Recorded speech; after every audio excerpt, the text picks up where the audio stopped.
પાટણમાં bus stand પાસેના BU permission મુદ્દે કોંગ્રેસે નગરપાલિકામાં ભારે હોબાળો મચાવ્યો તો આ સાથે શહેર કોંગ્રેસ દ્વારા પણ વિરોધ કરવામાં આવ્યો હતો।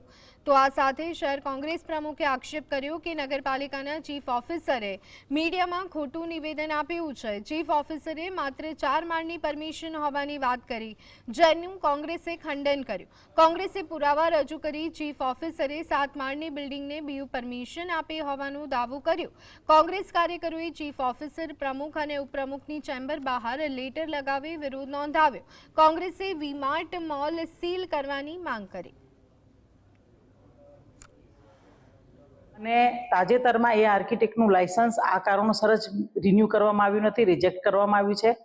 ઉપરાંત નગરપાલિકાએ એ જે એજન્સી બસ સ્ટેશન બનાવી રહી છે એને પણ 15/10 એક કાગળ લખી અને જાણ કરી હતી કે તમારા બીજા, ત્રીજા અને ચોથા માળની જે બીયુ પરમિશન છે તે રદ કરવામાં આવે છે।